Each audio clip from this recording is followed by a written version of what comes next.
Chevy has put out more well-known V8 engines than possibly anyone else. Many of the great first-generation small-block V8s and lines like the LS engines can be found under the hoods of many swaps, custom builds, and iconic vehicles like the Corvette. I originally made a generic American V8 tier list, but with it being my first, it was very incomplete.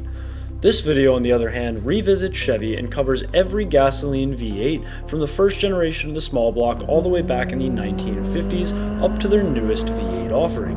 I've owned or driven a lot of the engines here and can personally attest to how well Chevy builds a V8. We're going to rank each engine in a tier list format to see which of them rise above the rest.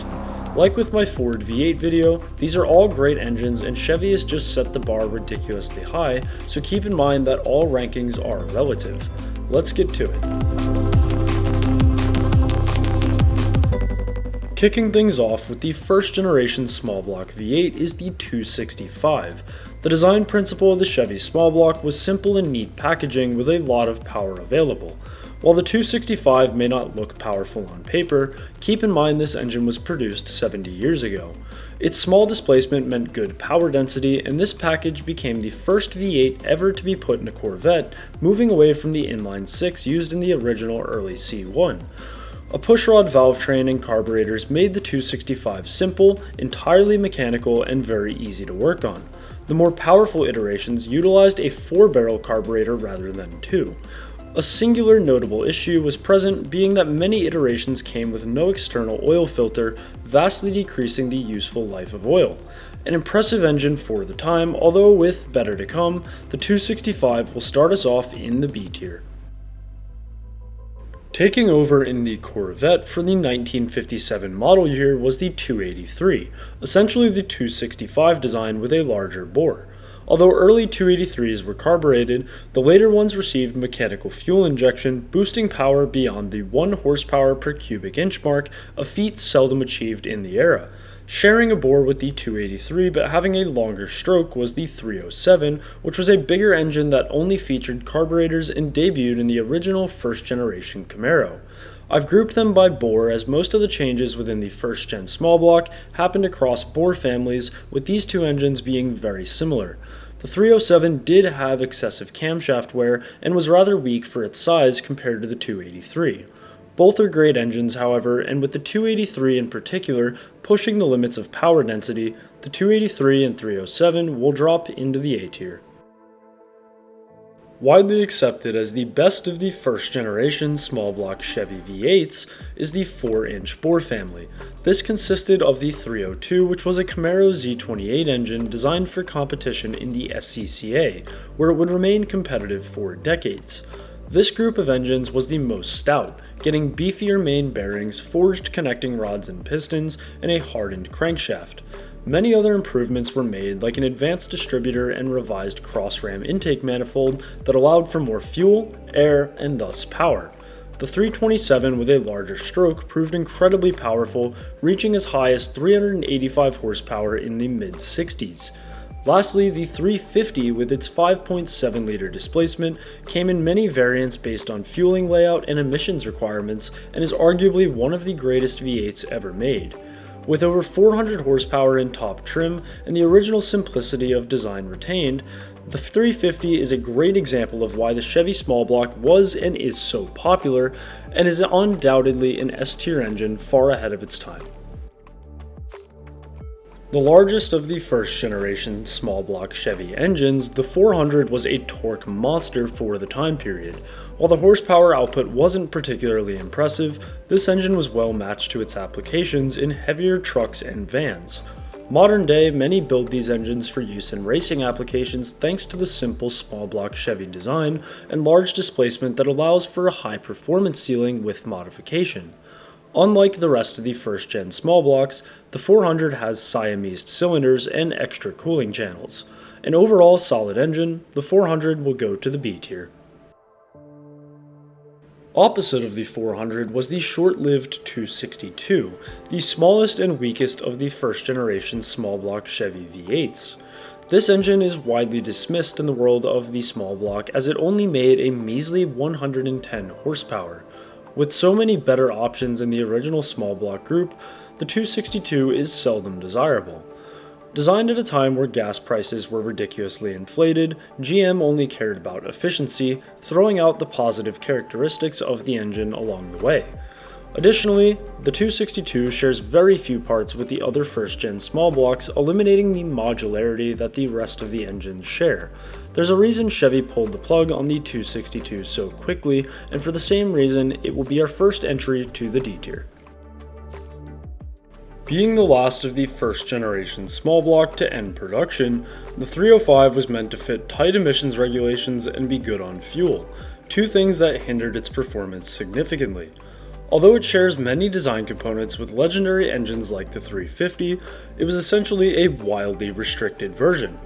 At the same time GM was cutting performance, they cut costs as well, and that became apparent with the 305 engine. It suffered extensive camshaft wear and had poor intake airflow, which restricted power extensively. Although it found its way into some good cars like the Camaro, it was usually the lower level engine offering and the less desirable spec. Still a fine engine overall, but certainly a step below the rest of the first generation, the 305 belongs in the C tier. Moving into the second generation of the small block V8, the LT1 retained the simplistic design of the first generation with a pushrod valve train. However, some significant advancements were made, like port injection and more efficient reverse flow cooling. Present in the C4 Corvette, the LT1 packed decent power and very impressive torque that would become a unique characteristic of Chevy V8 engines for many decades. As casting technology progressed, the LT1 got aluminum heads in later versions, enabling a lighter package with the same performance output. The only notable issue was distributor failures for roughly the first half of the production run. Overall, the LT1 was a solid step forward and a good start to the second generation, but nothing extraordinary. The LT1 will be placed into the B tier. Coming in the final year, C4 Grand Sport Corvette was the LT4, a modified version of the LT1 engine. Many changes were made in the valve train, the camshafts were modified to hold the intake valves open longer, and the valves themselves were made lighter. These changes, paired with a stronger crankshaft and larger injectors, allowed the LT4 to thrive, pushing well over 300 horsepower in the mid-90s. It's known among enthusiasts to actually make more, but Chevy rated it low to help the release of the LS1 a year later look better. Compared to the LT1, the LT4 is smoother, higher compression, and revs higher, making for an overall superior experience. The LT4 from the second generation of the small block Chevy deserves the bump to the A tier. Now for the LT5 found in the C4 ZR1. Although it comes right after LT4 by name, make no mistake, the LT5 is a completely different engine. Designed by Lotus rather than Chevy, the LT5 jumped away from the pushrod design of all the engines we've already covered and threw on a dual overhead camshaft valve train. It's not necessarily part of the small block Chevy group for these reasons, and is rather grouped into the second generation simply for its usages and model years. Much else was different. The LT5 was a fully aluminum engine and thus very light, and utilized 4 valves per cylinder rather than the 2 used on all of the previous engines. The outcome from all of this was a monster of a machine, putting out 400 horsepower naturally aspirated. It propelled the ZR1 to an endurance speed record, where it sustained a 175 mph speed for 24 hours straight. If that doesn't speak to the reliability and performance of the LT5, I don't know what else will. For its major innovations and unprecedented performance, the LT5 will go to the S tier. I'm going to diverge here to run through the big block series of engines before we return with the third generation of the Chevy small block V8. The first generation of the big block V8 debuted in 1958 and aimed for the same simplicity of the original small block engines. The first generation was known as the W series, and within it there were 3 different displacements of 348, 409, and 427 cubic inches, all significantly larger in outside profile and heavier than the small block engines. This lineup was intended for use in heavy vehicles where the weight would not be an issue. However, they were excessively heavy, especially compared to the later generations of the big block. They consumed loads of fuel and are known to be on the rough side. A great design to kick off the big block that still had plenty of room for improvement, the W Series will slot into the lower B tier. With the second and third big block generations being race use only, next up is the Mark IV big block. Building upon the W series, the Mark IV's valves were reoriented to allow more airflow and higher power at high RPM as a result. The oiling system that included side inlet channels from the W series was retained here and functioned extremely well. Compression was also raised significantly when forged internals were introduced, and the Mark IV would become a tank of an engine. The 427 and 454 in particular became known for their incredible performance, with some arguing the L88 variant of the 427 as the best big block ever made. It was an option for the 67-69 Corvette and raced at Le Mans, achieving a finish as high as second in class. The bigger 454 was even more advanced, with its LS6 and LS7 variants destroying the competition in various racing series and putting out gobs of power. When thinking about what makes an engine desirable, the Mark IV checks every box and belongs in the S tier. The fifth generation of the big block had two halves in a way. There was an initial line and then a revisitation.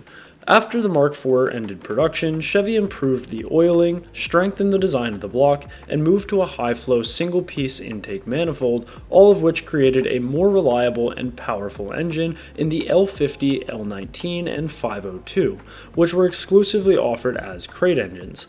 Then, in 1998, Chevy took the 502 design and made it larger to a 9.4-liter displacement for the ZZ572 crate engine, which was placed in the Capo Camaro 2 decades later. Lastly, in 2021, an even bigger iteration at 10.4 liters and all aluminum called the ZZ632 was unleashed as GM's most powerful crate engine of all time. All Gen 5 crate engines are an amazing example of what Chevy could do when they weren't confined to regulations around a specific automobile application, taking an already fantastic Mark IV engine and making it even crazier. The Generation 5 big block, although not put in many cars, is the pinnacle of power production and belongs in the S tier. In the mid-90s, the sixth generation of the big block V8 was released and denoted as the Vortex 7400 after its displacement. The Vortex 7400 was a truck-only engine with a big profile, high weight, and decent torque output.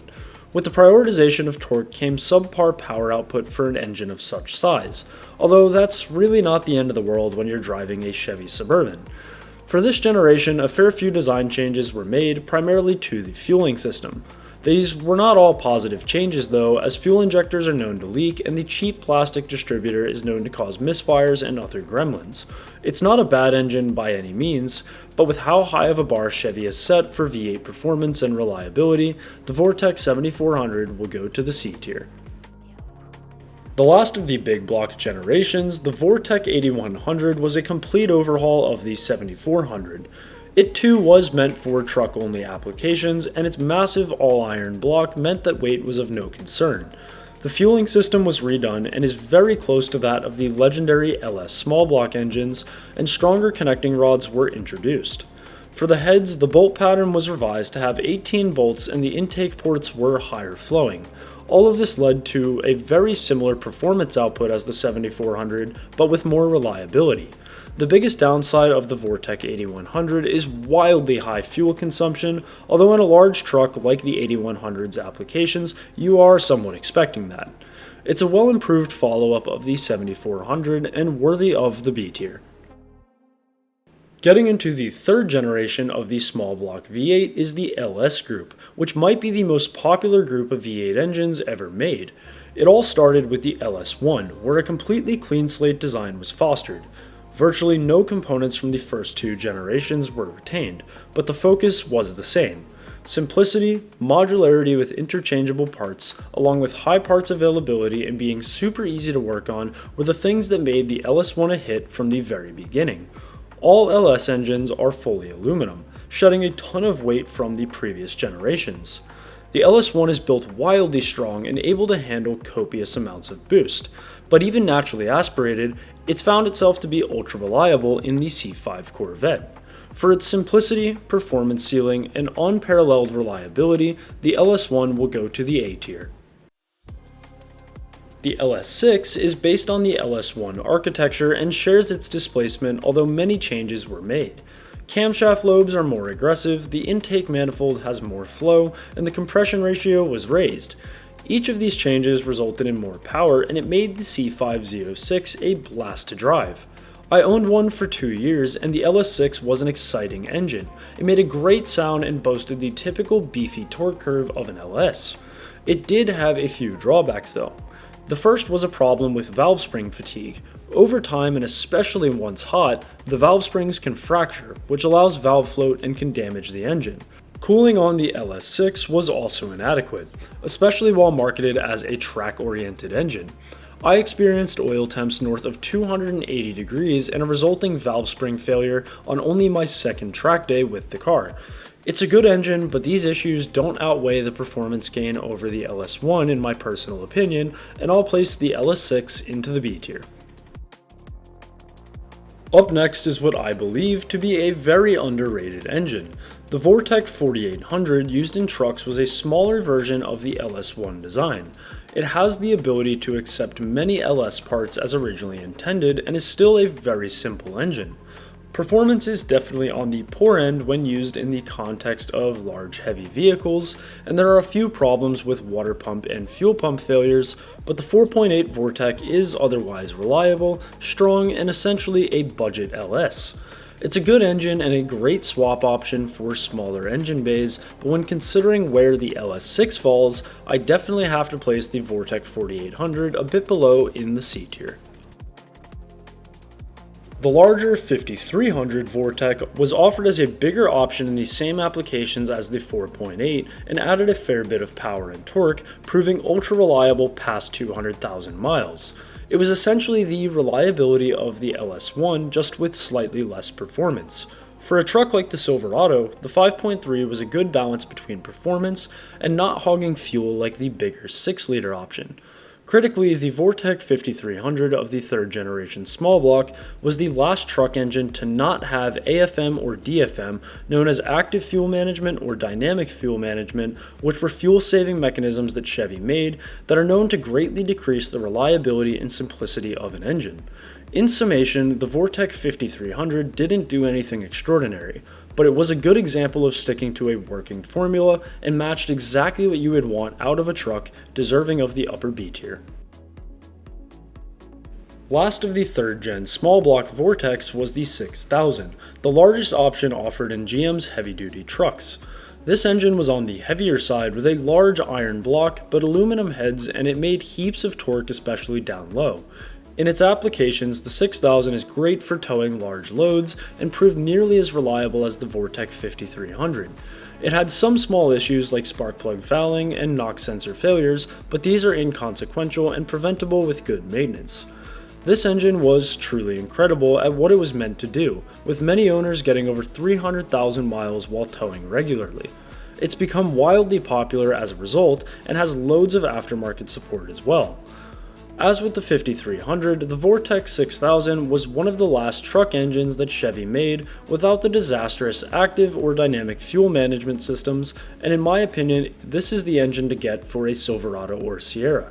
The Vortec 6000 from the 3rd generation of the small block belongs in the A tier.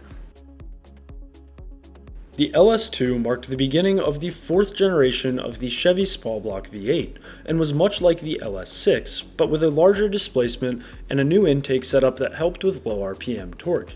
I owned one of these as well in the first car it was ever put in, being my 2005 C6 Corvette.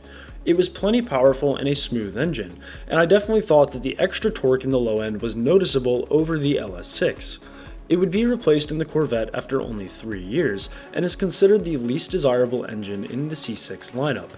The LS2 had a few notable issues, one being excessive oil consumption, although all LS engines consume some oil. Mine drank about a quart per 1,000 miles, which GM stated as normal in the owner's manual. The other issue was a harmonic balancer failure, something that could also happen on the LS1, a costly and annoying repair that I did to mine with only 35,000 miles on the engine.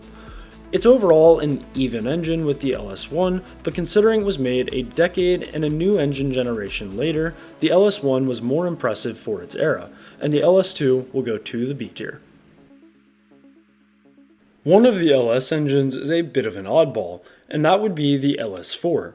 Meant for front-wheel drive applications and transverse mounting position, the LS4 is by far the weakest of the LS engines. While that's not ideal, the real crime of the LS4 engine was the usage of AFM, or active fuel management. It used revised valve lifters to let the engine run on 4 cylinders to save fuel economy. While it did achieve this, premature lifter failure seems to always follow with this system.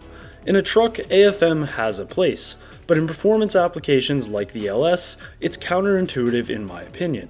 It's cool that Chevy threw an LS in front-wheel drive cars, but the LS4 isn't the LS that you want. Between its lackluster power and usage of AFM in a performance-oriented engine, the LS4 will fall to the C tier. The Vortec 4800 of the 4th generation small block was used in the next generation of its same truck applications. A small performance bump was present, and although less powerful than its bigger alternatives we'll be covering next, it was a simpler engine not including AFM, and this translated to immense reliability. A new and improved water pump was used over the previous generation, and these changes made the Vortec 4800 of the 4th generation a great engine for a light-duty truck.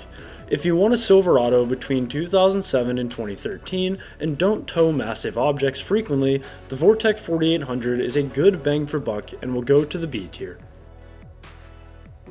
Within the next generation of the Vortec 5300, some versions received aluminum blocks unlike the previous generation. The 4th generation Vortex had mostly the same applications treated as options for a vehicle. Like the 4800, the 5300 got a bump in power output thanks to better airflow systems and updated fuel injection.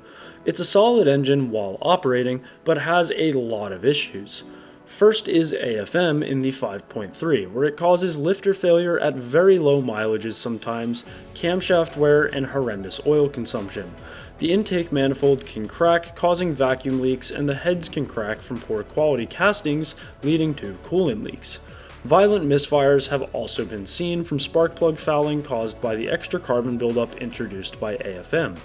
It's better than most engines I rank poorly, and can still reach 200,000 miles for some, but with how good the other engine options are for the same vehicle applications, the 5.3 for these years is to be avoided and will go to the D tier. The larger Vortec 6000 of the 4th Gen SBC is quite similar to the 5.3 by architecture and also has variants offering an aluminum block. Like the 5.3, the 6.0 has AFM and its related issues. It really boils down to active fuel management being a good idea in theory, but never really succeeding in practice, emulating a shift in GM's mindset where emissions and fuel economy became more important than reliability. The 6.0 also has various sensor issues from cost cutting, along with low oil pressure and massive oil consumption. It must be said that the performance of the Vortec 6000 is solid, but overall the 3rd gen based Vortec of this size was a much better engine. Like the 5.3, the Vortec 6000 is still a good engine overall, but with these issues I can't justify placing it next to engines like the LS2 or LS6, and thus it will fall to the C tier. On to one of my favorite engines from Chevy, the LS7 is a glorious 7-liter behemoth with many technological updates over the LS2. It received a larger bore and stroke, stronger cylinder liners, a forged crankshaft, forged titanium rods, and ultra-lightweight valves. For its track use applications like the C6 Z06, dry sump oiling was used as well. I've extensively driven and reviewed numerous C6 Z06 cars on this channel, and the LS7 alone is what makes that car the best value used Corvette on the market right now. It revs all the way to 7,000 RPM and makes one of the best sounds I've ever heard while doing so. That said, the LS7 is infamous for its valve drop flaw, where the valve guides can allow a valve to fall into the combustion chamber and destroy the engine. There are reasonably priced aftermarket solutions to this problem, but something that catastrophic will keep the LS7 out of the S tier and cause it to end up in the A tier. Next up, and found in the back half of the C6 Corvette generation, as well as the return of the 5th generation Chevy Camaro SS, the LS3 is essentially the best components of all the previous engines. It got an updated and strengthened block based on the LS2, heads with better airflow, a more powerful cam design, a better flowing intake, and the LS7's injection system. All of this combined made a machine in contention for the title of best V8 engine ever made. The LS3 is the most well-rounded LS engine for sure, being indisputably the most reliable, while putting incredible power down out of its 6.2-liter frame. These engines are impossible to kill, and feel noticeably faster than an LS2 in my experience with driving them. As with most LS engines, the torque band is to die for, and the LS3 is the perfect naturally aspirated LS. It's why the C6 Corvette has become so popular, and why later C6s cost significantly more than those with the LS2. The L99 in the automatic transmission Camaros is a step down for sure, as it included the dreaded AFM system, but the LS3 is without a doubt worthy of the S tier. The reason I mention the LS3 as the best naturally aspirated LS is due to the existence of the LS9. In essence, Chevy took the already astoundingly good LS3 and slapped a Roots-type supercharger on it, adding 200 horsepower. Out of this came the rebirth of the ZR1 with the C6, being the first Corvette and one of the only sports cars in the world at that time to break 200 miles per hour. Today, many look back at the C6 ZR1 as the best Corvette that was ever made, thanks to the LS9 and the wildly tall gearing it was paired with. I was lucky enough to find myself behind the wheel of one, and I can say firsthand that the LS9 pulls with an anger that I've never experienced. This is an engine that does not give out at all over 100 miles per hour and feels like it will keep accelerating forever. Yes, I tested that on a track, not a public road. Don't test that on a public road. Anyways, it does all of that while retaining the amazing attributes of the LS3. An absolute legend, the LS9 will join the LS3 in the S tier. Found in the 5th Gen ZL1, the LSA is in many ways the light version of the LS9. Based on the same architecture, the LSA featured a smaller supercharger than the LS9. As a result, the LSA is a fair bit less powerful, although still a beast of an engine in terms of performance. It does have weaker pistons than the LS9, being cast rather than forged. The most notable detail of the LSA is the supercharger bearing issue that caused a fair few engine failures, enough for GM to take notice. They fixed the issue in late 2013, and any engines 2014 or newer do not have it.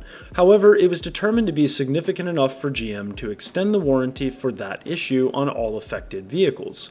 As a whole, the LSA is another glorious engine, with a reliability drawback similar to the LS7 in that way. Thus, the LSA will go below the LS9 in the A tier. Kicking off the 5th generation of the Chevy small block V8 was the LT1, retaining the all-aluminum architecture, pushrod 16-valve setup, and simplicity from generations past. That said, the block, heads, and oiling setup all received major revisions, trying to improve on the LS. Another large change to the LT engine, starting with the LT1, was the introduction of direct injection instead of port injection. I actually currently own an LT1 in my Camaro SS 1LE, and it is a tremendous engine. Plenty of torque all around and can handle regular track use just fine. My biggest gripe with it though is similar to the LS4, being that Chevy put the AFM system in a performance car engine. Yes, it allows them to boast about Corvettes getting 30 miles per gallon, but it is a system that is repeatedly proven to be detrimental to longevity. Lifter issues seem rare in the LT1 compared to truck engines, but they still have happened. Furthermore, although the LT1 makes a lot of power, the increase over the 6-year-older previous generation LS3 was not very large, making those LS engines superior in the context of when they were made. I love my LT1 and will own it for a long time. It's a great engine and should go in the upper B tier. The Ecotec 3 was the 5th generation replacement of the Vortec engines, coming in varying displacements as high as 6.2 liters now rather than 6.0. On paper, the performance is excellent, and the Ecotec is efficient thanks to an extremely high compression ratio for a V8 of its size. I owned a 2017 Silverado with a 5.3-liter Ecotec V8, and it was capable of towing my Miata on a trailer with very little resistance. Early Ecotec engines had AFM, and starting in 2019 it was transitioned to an updated system known as DFM, or Dynamic Fuel Management. Basically, instead of flipping between 4 or 8 cylinders being used by turning off specific cylinders, it coordinates with the firing order to change which cylinders are deactivated. It's actually a very neat system, and it does save a lot of fuel, but the reliability gremlins are still present. The Ecotec 3 also has carbon buildup, oil consumption, and ignition coil issues, along with the typical failed lifters. It's a great engine in terms of performance, and that must be highlighted, but the Ecotec 3 makes obvious a trend in Chevy V8s, where truck variants have gone downhill over time in terms of quality and reliability, while the performance LS and LT engines have consistently gotten better. The Ecotec 3 will go into the C tier. Like many others on this list, the LT4 is another engine I have experience with in a 6th generation Camaro ZL1. My first impression was what a great follow-up to the LS9 the LT4 is, another supercharged monster now featuring direct injection and continuously variable valve timing. Similar to the LT1, the LT4 includes AFM, completely unnecessary for a supercharged, massive, high-performance V8 under the hood of a Corvette. The block and head design is derived from the LT1, but many improvements came like titanium valves, forged rods, and dry sump oiling. While a fantastic engine, outside of AFM there is one other drawback. Early LT4s have had a high rate of engine failure from a bad oil pump. The factory aluminum casting of the pump housing was poorly made and can crack, causing the engine to lose oil pressure and run dry. It's common enough that I've seen a large portion of ZL1 owners in forums preemptively moving to an aftermarket pump. It's fitting for the LT4 to go to the A tier. The LT5 name made a return to the ZR1 30 years later with the 5th generation supercharged 6.2-liter LT5. Unlike the last LT5, this one has a pushrod valve train and was designed in-house by Chevy. This engine is the pinnacle of the 5th generation small block with no AFM and using both port and direct injection at the same time for high RPM fueling. This also means that fuel hits the back of the intake valves, allowing the detergents to keep them clean, where a direct injection engine can enable carbon buildup in the valve train. The output of the LT5 at 755 horsepower makes the ZR1 move like very few cars ever mass-produced, something that's become a character trait of the ZR1 name over time. These are robust and violently powerful engines that leave you amazed at how far engine technology has come in modern times, and the LT5 is a definitive member of the S tier. Being the most recent 5th generation small block development, the LT2 launched in the C8 Corvette is basically to the LT1 what the LS3 was to the LS1. It took an already great engine and improved on all notable flaws, although the LT2 did have some significant differences. Considering that it was designed for mid-engine usage, the intake system is a fair bit different along with the exhaust. This package enables better flow of gases into and out of the combustion chambers, which when combined with superior fueling systems, it increased the LT2's output a fair bit over the LT1. It also came with more aggressive camshafts to allow more air into the engine.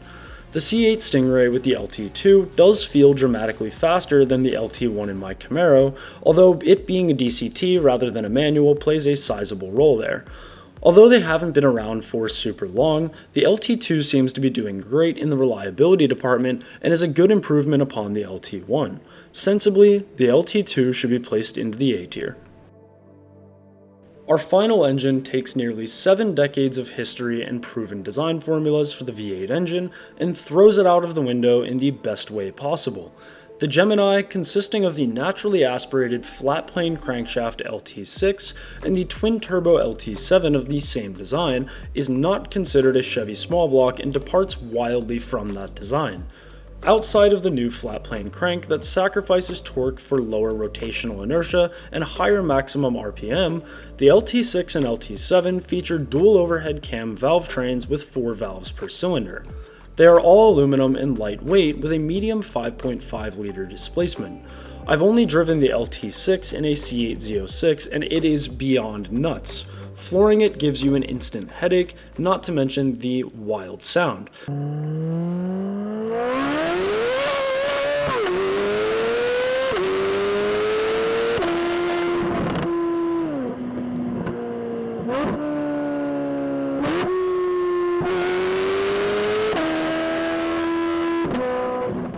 I can't even imagine what an LT7 must feel like when you double that torque and give it nearly double the horsepower as well. The new ZR1X makes even more horsepower, but that is with the help of an electric motor, with the LT6 itself putting out the same 1064 horsepower, which sounds ridiculous to say out loud. This major change and clean slate engine got a lot of criticism initially, with many moaning about how it was a Ferrari ripoff. Cadillac actually produced the first flat-plane crank V8 in automobiles back in 1923, so if anything, Chevy has returned to a 100-year-old idea here. And while Chevy may have taken a close look at the Ferrari 458 engine when designing the Gemini, it's hard to deny that the performance of these engines blew that out of the water, with the LT6 claiming the title of the most powerful naturally aspirated production V8 of all time. It's impossible to deny. The Gemini LT6 and LT7 belong firmly in the S tier. That wraps up my tier list of the gasoline Chevy V8 engines. Hopefully this one was a lot more thorough than my original American V8 video, and I encourage you to check out some of these engines on my channel. I have linked many videos in the description of cars that I've reviewed with these engines, so if you're a returning tier list viewer that's never seen one of my reviews, go see these incredible engines in action in those videos. This was a hard one to make as I've always been a Chevy guy and there are so many good engines here to decipher between. If there's anything that I missed or that you would change, let me know in the comments. If you stayed all the way to the end and liked what you saw, help the channel out and subscribe for future videos. As always, thank you all for watching and have a great day.